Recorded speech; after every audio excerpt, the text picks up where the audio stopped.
Welcome to Miss Hart's Reading Corner. Today I'm going to be talking to you about Comprehension Strategies for Middle Grade Learners by Charlotte Rose Sadler. Sadler's handbook focuses on 6 categories. The first category is to check the student's understanding.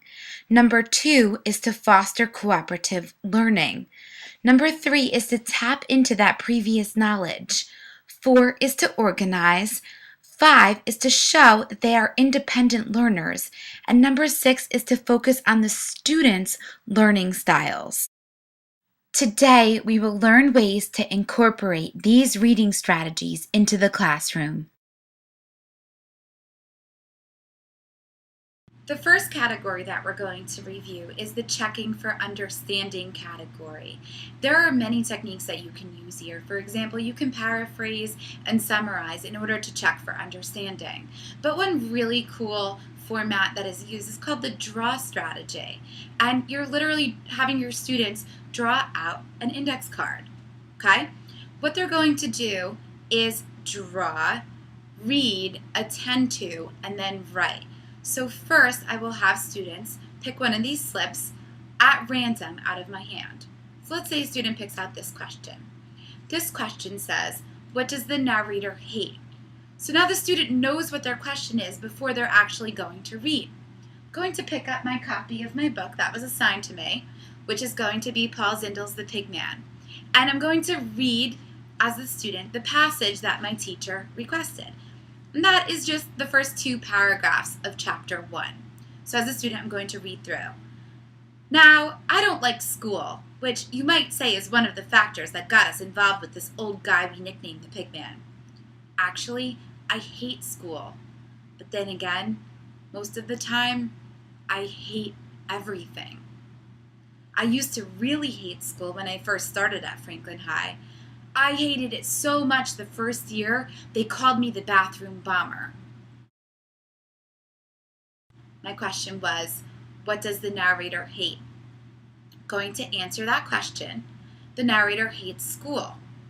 Then what I'm going to do is attend to that answer with my class. So I'm going to participate in a group discussion, and we're going to go through and answer, let's say there's 10 students in the class, we're going to answer questions 1 through 10 together.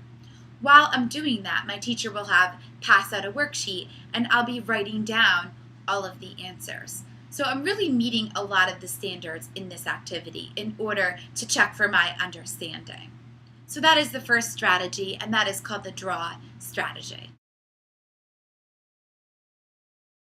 The next category is fostering cooperative learning. There are many activities that you can do for this, such as reciprocal teaching or peer tutoring. But today I'm actually going to talk to you about the jigsaw format. It's one of my favorites, and I think it really allows the students to take ownership for what they know.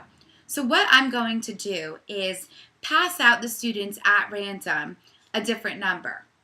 Okay, they might get 1, they might get 2, they might get 3. They're going to go with the other students that match that numbered group. So all of the number 1s go in the right corner.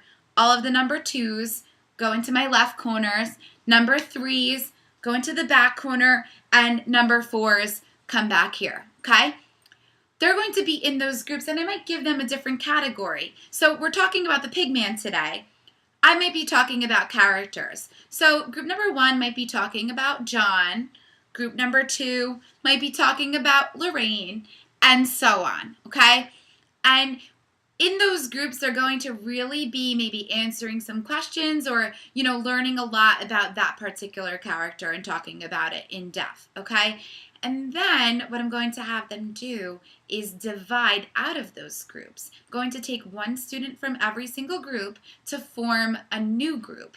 So this way, all of my students that were learning about John, I'll have 1 about John, 1 student learning about Lorraine, maybe 1 student learning about the Pig Man, all in this new group, a number 1, a number 2, and a number 3 in this new group. They're going to sit together and relay any information that they learned in their first group. So now the learner really becomes the teacher. And in that light, they are taking responsibility and taking ownership over the material that they just went over in their original group.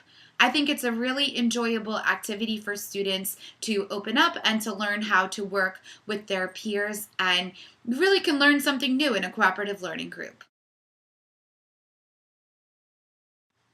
The next category is connecting to previous knowledge. I love this selection. It's called gallery images.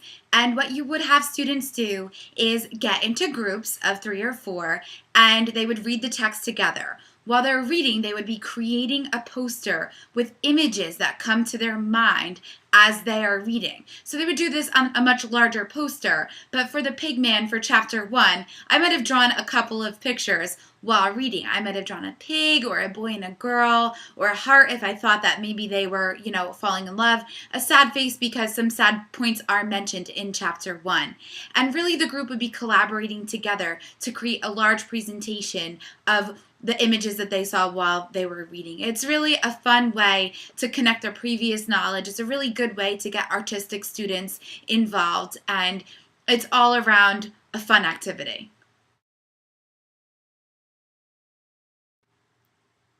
The next category that Sadler mentions is organization.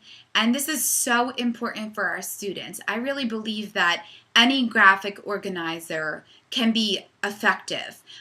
Here for the Pigman, I selected the KWL chart that Sadler mentions. And I use this very, very often with middle school or high school students at any level. It's really a good way to activate previous knowledge and to have students take ownership for their learning. So what I kind of have come up with is for chapter 1, students would, after reading chapter 1, they would fill out the K and the W sections on this chart.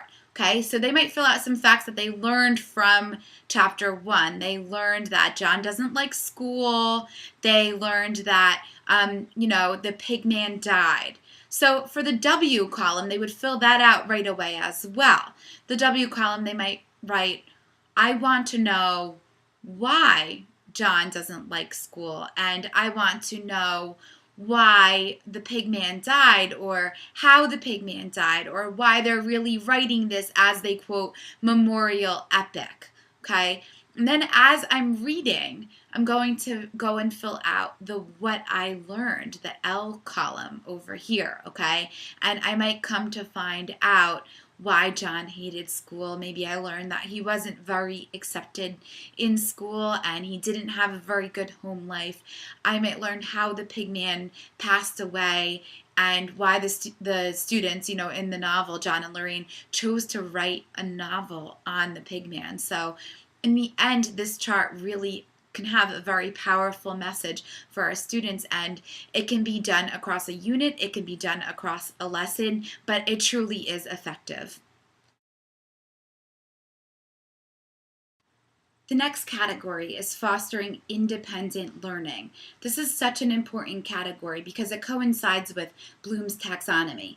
So this story is selected because it is one of the required novels for my school district. And we also have something called the essential questions that we follow quite thoroughly. One of our essential questions is about creating identity. So I kind of coincided this activity with the essential question about creating identity in my school's curriculum. This activity is called the thick and thin questions. Okay, and it's really, really neat because at first you're asking more of a basic plot question, and then you're going to go on and make that question a little bit harder, or ask a different question that is a little bit more analytical. So for the Pigman, I started out with a thin question, and this of course would be on a larger scale with my students. My thin question is, does Lorraine get along with her mom? Explain. So my student will have to tell me whether or not Lorraine gets along with her mother. The answer is no, and they'd have to explain. It might be no because Lorraine's mom puts her down frequently, or no because Lorraine's mom is not around very often. She's busy with nursing and she doesn't pay much attention to her daughter. So Lorraine learns to dread her mother a little bit. Okay, so that's the thin question. The thick question is, how does Lorraine's relationship with her mom impact her self-esteem? explain. Lorraine's relationship with her mom is very, very impacting on her self-esteem. It actually makes her feel like she is ugly and not worthy. A lot of that really is rooted from the fact that Lorraine's mom puts her down verbally. She will tell her that she is, not attractive, or that she should brush her hair. And she will, tell her that she's not as smart. So Lorraine, really ultimately starts dreading her mother, and she dreads being at home with her family. And, students would start to think about that a little bit more in order to, learn about Lorraine's personal identity. So it really is a good activity to get them thinking on those higher order thinking skills. The last category is teaching to independent learning styles. One activity that's really great if you get a dramatic group of students is creative dramatics. If they're really, into theater, or if they're a really outspoken group. If they're not so much, I would recommend maybe doing this activity in January or later in the year when the students are more comfortable with one another and comfortable with the teacher. But what you would do is have the students be assigned a character. They might be in groups, they might be as a class, but they would take a character. So I might have one student act out as John and one student act out as Lorraine. And there's a scene where the two of the characters are chasing each other around the house, and they're kind of, evolving their relationship. Maybe I would have two students act that out.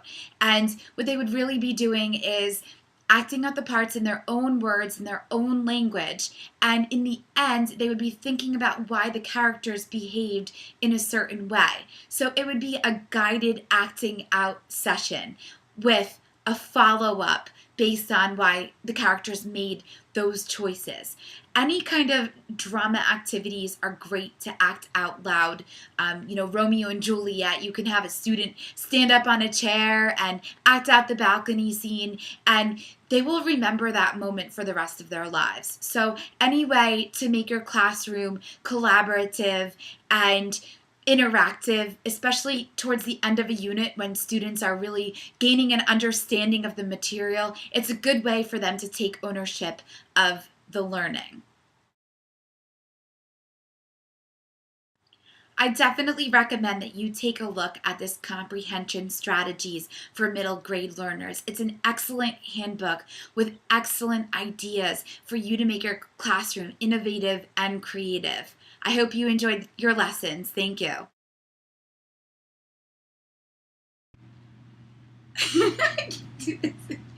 You want to be on camera? You do. You're so good on camera.